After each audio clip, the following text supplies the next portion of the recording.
नमस्कार दोस्तों, धर्म रहस्य चैनल पर आपका एक बार फिर से स्वागत है। आज हम जो अनुभव लेने जा रहे हैं यह एक साधक का है जिन्होंने गुरु मंत्र लिया है और गुरु मंत्र लेने के कारण उनके जीवन में क्या क्या परिवर्तन आया है उन्होंने पत्र के माध्यम से अपनी ही बहन के हाथों लिखवा कर भेजा है। तो चलिए पढ़ते हैं इस पत्र को और जानते हैं इस अनुभव के विषय में। गुरुजी के चरणों में कोटि कोटि वंदन। गुरुजी, यह सभी अनुभव मेरे भाई के हैं। गुरुजी, अगर मेरे अनुभव पर वीडियो बनाते हैं तो कृपया मेरा नाम और पता मत बताइएगा। गुरुजी, मेरा नाम है और मैं पुणे से हूँ। मैंने आपसे 26/12/2022 को गुरु दीक्षा ली थी। गुरु दीक्षा से पहले मैंने महामृत्युंजय मंत्र का 5 लाख बार जाप पूरा किया था। महामृत्युंजय का जाप करने से पहले मेरा बहुत बार एक्सीडेंट हुआ था, पर जब से मैंने जाप चालू किया तब से एक्सीडेंट होने से बहुत बार बचा हूँ। अब बात करता हूँ गुरु दीक्षा के बाद होने वाले अनुभव की। गुरु दीक्षा के बाद मैंने माता के मंत्र का जाप शुरू किया और 15-20 दिन के बाद अनुभव होने भी शुरू हुए। मंत्र जाप करने के बाद शरीर में अद्भुत ऊर्जा महसूस होती थी। बाहर जाने से और भीड़ में जाने से उदास जैसा लगता था। 26 दिन बाद मैं घर में पलंग पर आंखें बंद करके लेटा हुआ था। उस वक्त मुझे एक स्त्री दिखने लगी। उसके माथे पर बड़ा सा लाल टीका लगा था। मोर पंख कलर जैसी साड़ी पहनी हुई थी।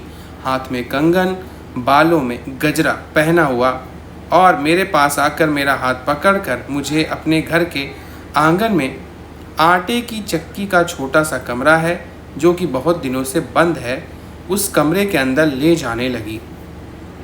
तब मैंने उसका हाथ जोड़कर मैं घर से बाहर आ गया और बहुत घबराया। वह मुझे उसी चक्की के रूप में बुला रही थी। गुरुजी, मैं इतना ज़्यादा घबरा गया कि डर के मारे मुझे दस्त लग गए और मैंने घर वालों को बताया कि उस रूम में कोई दुष्ट शक्ति है, वहाँ कोई भी मत जाना। मुझे हर वक्त डर लगा रहता है। अगर मुझे बाथरूम में भी जाना पड़ा तो किसी एक व्यक्ति को साथ लेकर जाता था। 2 से 3 दिन के बाद शिव जी के मंदिर में जा रहा था, तब वह स्त्री वहाँ आकर मुझसे बात करने लगी। उसने मुझसे कहा, आप कहाँ भी जाओ, यानी मैं आपके साथ ही रहूँगी। इसके बारे में मेरी बहन ने आपको पहले भी बताया था गुरुजी। फिर मैंने जिस दोस्त से मुझे गुरु दीक्षा लेने के लिए कहा उसे पूछा। उसने कहा था घबराने की ज़रूरत नहीं है, अपने गुरु को इस बारे में मिलकर बता दो। 2 दिन के बाद आपका रिप्लाई आया और आपने कहा कोई घबराने की ज़रूरत नहीं है, कोई यक्षिणी शक्ति होगी, उस पर ध्यान मत दो, वह स्वयं ही सिद्ध हो जाएगी। फिर मैं बिना घबराए जाप करने लगा। वह शक्ति कभी भी आती थी और मैं उसे धीरे धीरे बात करने लगा। मैंने उससे कहा, आप मुझसे क्या चाहती हैं? तो वह कुछ भी नहीं बोली, सिर्फ हंसती रहती थी। गुरुजी, कुछ दिन के बाद वह मुझसे कहने लगी कि मैं तुमसे शादी करना चाहती हूँ और तुम्हारे बच्चे की भी माँ बनना चाहती हूँ। मैं सदैव तुम्हारे साथ रहूँगी, तुम्हारी रक्षा करती रहूँगी।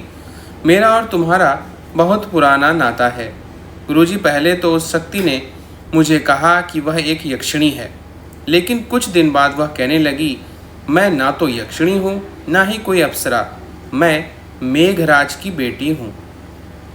तुम बहुत समय पूर्व मेरे पति थे और एक युद्ध में तुम्हारे हाथों बहुत से सैनिक मारे गए थे और उस समय मैं पेट से थी।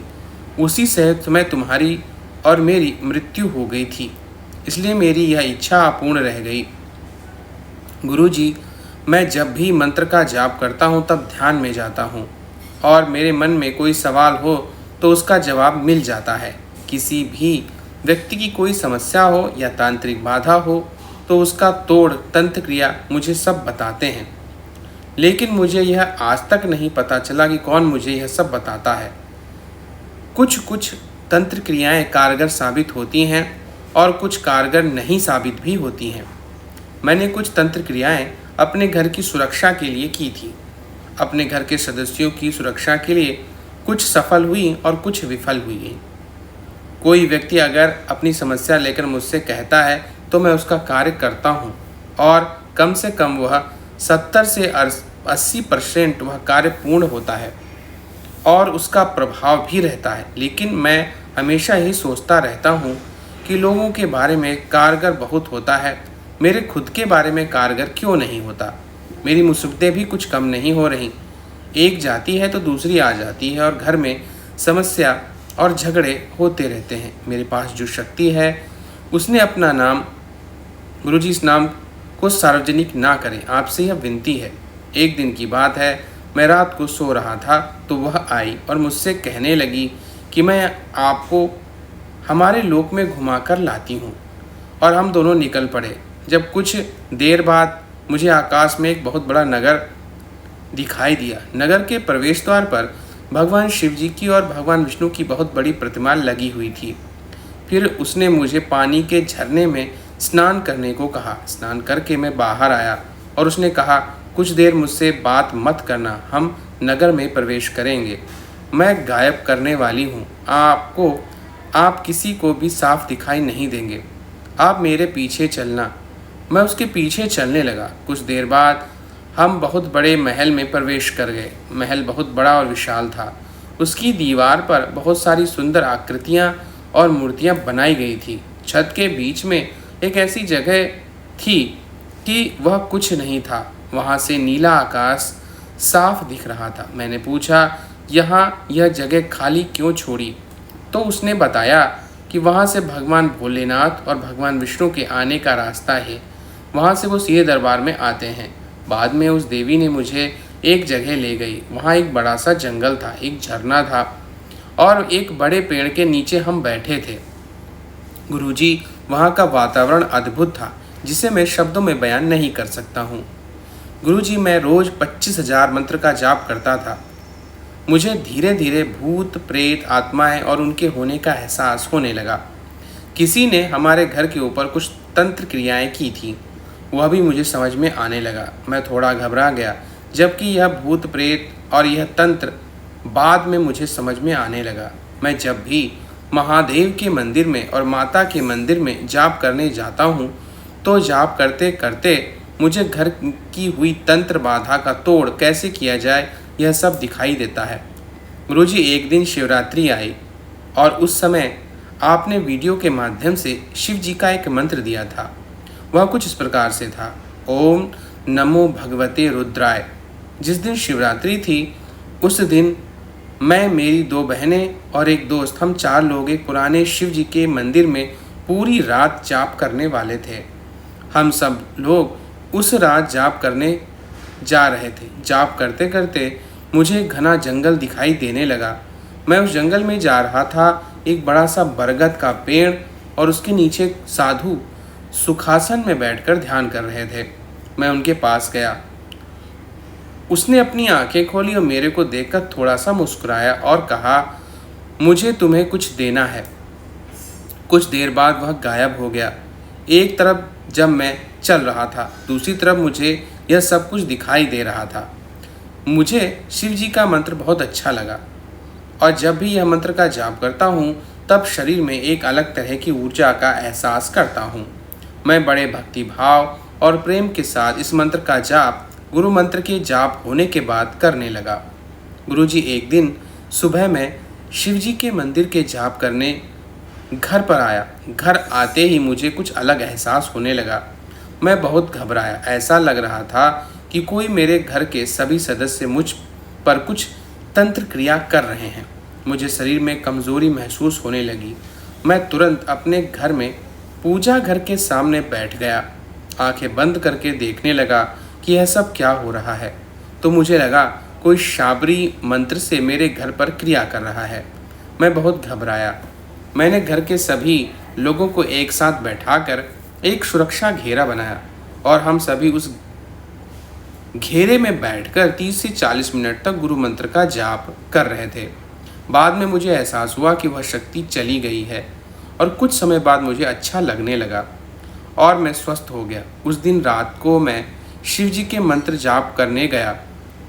गुरु मंत्र के बाद मैंने ओम नमो भगवते रुद्राय का जाप चालू किया। उस समय उस दिन जो काला जादू किया गया था उसकी रक्षा के लिए मैं भगवान से मन ही मन प्रार्थना करने लगा। तो सिर्फ आवाज़ आ रही थी कि तुमने शिवरात्रि के दिन जिस मंदिर में जप किया था वहाँ आकर भगवान शिव का अभिषेक करो। तब मैं घर वालों को यह बात बताई। दोपहर के समय अभिषेक की पूरी तैयारी की। शिव जी के उस पुराने मंदिर में हम लोग चले गए। गुरुजी, यह जो मंदिर है, ऐसा पुराने लोग कहते हैं कि यह मंदिर पांडव कालीन है और बहुत ही पुराना है। पांडवों ने एक ही रात में 12 मंदिर बनवाए थे, उसमें से यह एक मंदिर था। उस मंदिर में जाकर मैंने शिवलिंग का अभिषेक किया और उस मंदिर में ओम नमो भगवते रुद्राय का जाप करने लगा। मन में मेरी और मेरे परिवार की रक्षा के लिए शिव जी से प्रार्थना करने लगा। मैं मन ही मन घबरा कर रो रो कर शिव जी से प्रार्थना कर रहा था। गुरुजी, सच कह रहा हूँ, साक्षात शिवलिंग के बाजू में भोलेनाथ प्रकट हुए। मैं जब छोड़कर वहाँ से भागकर आ गया और ज़ोर ज़ोर से रोने लगा। मेरा रोना देखकर घर वाले भी रोने लगे। मेरी आंखें बंद थी। शिव जी ने प्रकट होते ही मुझसे कहा, बोलो बच्चे, क्या चाहिए? मैं रोते रोते कहने लगा, मैं इस मार्ग में हूँ। मेरे और मेरे परिवार और मेरे दोस्त हैं, उनकी भी सभी नकारात्मक शक्तियों से रक्षा कीजिए और मुझे कुछ नहीं चाहिए। मेरे साथ आप हमेशा रहें, आपकी कृपा प्रदान करें। तब भोलेनाथ ने कहा, अभी से कोई भी भूत, प्रेत, आत्मा या पिशाच तुम्हें नहीं सताएगा। उल्टा यह सब तुम्हारी रक्षा करेंगे। तुम्हें अभी नहीं मालूम तुम कौन हो। ऐसा कहकर वह निकल गए और मैंने शिव जी की आरती की। उसके बाद मैं अभी तक के गुरुजी, यह आत्मा और भूत प्रेत मुझसे संपर्क करते हैं। मुझे उनके लिए एहसास होता है। जहाँ भी जाता हूँ वहाँ कोई नकारात्मक शक्ति हो तो मुझसे बात करती है। हर बार मुझे खाना मांगते हैं, लेकिन एक बात मुझे समझ में नहीं आई गुरुजी, शिव जी वहाँ प्रकट हुए तो सिर्फ मुझे ही क्यों दिखाई दे रहे थे? मेरे परिवार, मेरा एक दोस्त, किसी को भी शिव जी दिखाई नहीं दिए। ऐसा कैसे हो सकता है? एक दिन मैं बहुत ही अस्वस्थ महसूस कर रहा था। नकारात्मक शक्तियाँ, भूत प्रेत यह बार बार मुझसे संपर्क कर रहे थे। मेरा शरीर भी मेरे काबू में नहीं था। तब मेरा वही दोस्त जो हर वक्त मेरे साथ रहकर मुझे मार्गदर्शन करता है, उसने कहा, तुम्हें ध्यान करने की ज़रूरत है, तुम ध्यान करो। तब एक दिन मैं मंदिर में ध्यान करने लगा। शिव जी के मंदिर में बैठा हुआ था, शरीर के अलग अलग हिस्सों पर ध्यान कर रहा था। मेरे दोस्त ने कहा कि शरीर के 7वें केंद्र पर ध्यान मत करना, बाकी सभी जगह ध्यान कर सकते हो। तो मेरा ध्यान 7वें केंद्र पर ही चला गया। तो मैं देख रहा था कि शिव जी उस केंद्र को अपने पैरों के अंगूठे से टच करके रोक रहे थे। उसके बाद में महादेव एक योगी को लेकर आए और बोलने लगे, आज से योगी तुमको सब सिखा देंगे, जो यह बोलेंगे तुम सीख लेना। मैंने कहा ठीक है। उसके बाद 8 से 10 दिन उस योगी ने मुझे कुंडलिनी शक्ति शरीर में कहाँ स्थित रहती है के बारे में जानकारी दी और शरीर के 7 चक्रों के बारे में जानकारी दी। इससे दौरान मुझे कुछ अलग ही अनुभव हुए। पंच महाभूत इसके बारे में भी बताया। वह योगी जी बहुत ही अद्भुत ज्ञान मुझे दे रहे थे। मेरे लिए सब नया था। वह योगी जिस विषय में के बारे में पूछो उसी के बारे में शुरुआत से अंत तक बताते थे, लेकिन जब तक मैं उनके सामने हूँ मेरे ख्याल में रहता। कुछ देर बाद मैं सब कुछ भूल जाता था, इसलिए मैंने कुछ बातें रिकॉर्ड करके रखी हैं। अगर आप परमिशन हो तो उन्हें शेयर कर सकता हूँ। 8 दिन के बाद वह योगी जी मुझे जंगल में ले गए। उस जंगल में एक तपस्वी बैठे हुए थे। मैंने उनसे कहा, मुझे यहाँ क्यों लाए हो? तब योगी जी ने कहा, आज से तुम्हारी आगे की शिक्षा यह तपस्वी करेंगे। वह योगी जी मेरा हाथ छोड़कर जाने लगे तो मैं रोने लगा, उनके पीछे दौड़ने लगा और उनको कहने लगा कि आज से मैं आपकी हर बात मानूंगा, कृपया करके मुझे छोड़कर मत जाइए। लेकिन वह निकल गए। बाद में उन तपस्वी जी के सामने आकर बैठ गया। उन्होंने जब आंखें खोली तब मुझसे कहा कि आज से तुम्हें अनुशासन क्या है यह पता चलेगा। मैं थोड़ा घबरा गया। उनको नमस्कार करके उनसे ज्ञान अर्जित करने लगा। उन्होंने भी 8 से 10 दिन मुझे ज्ञान दिया, लेकिन मेरी कुछ भौतिक समस्याएं हर रोज़ बढ़ती जा रही थी। पैसे की समस्या, घर की समस्या का निवारण कैसे करें मुझे समझ में नहीं आ रहा था। इसके चलते मैंने उन तपस्वी को कुछ दिन रुकने के लिए कहा।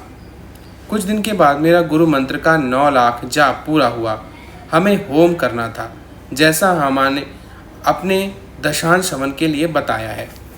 जिस दिन हमें दशांश हवन करना था, ठीक उसके पहले दिन हमारे घर में बहुत झगड़े शुरू हो गए। ऐसा लग रहा था कि कोई है जो हमारा हवन पूरा होने नहीं दे रहा है। कैसे कैसे वह रात कट गई। दूसरे दिन जब सुबह हुई तो मेरे दोस्त ने जगाकर हवन की तैयारी करने में मेरी मदद की और उसने कहा, ऐसा कुछ करने में ऐसी ही बाधाएं होती ही रहती हैं। उसने हवन के शुरुआत से हवन पूरा होने तक साथ दिया। हवन शुरू होते ही मुझे बहुत सारी अनुभूतियां होने लगी। गुरुजी, समय के कारण इसके आगे का अनुभव मैं आपको 3-4 दिनों में भेजूंगा। दशांश हवन की बहुत सारे अनुभव और बहुत सारे देवी देवता उस समय मेरे घर पर आए थे। प्रणाम गुरुजी। तो यहाँ पर इन्होंने यह अनुभव जो इनके साथ घटित हुआ है गुरु मंत्र साधना के दौरान लिखकर भेजा है। आगे का अनुभव अगले पत्र के माध्यम से हम लोग जानेंगे। तो अगर यह जानकारी और यह अनुभव आपको अच्छा लग रहा है तो लाइक करें, शेयर करें, सब्सक्राइब करें। आपका दिन मंगलमय हो। धन्यवाद।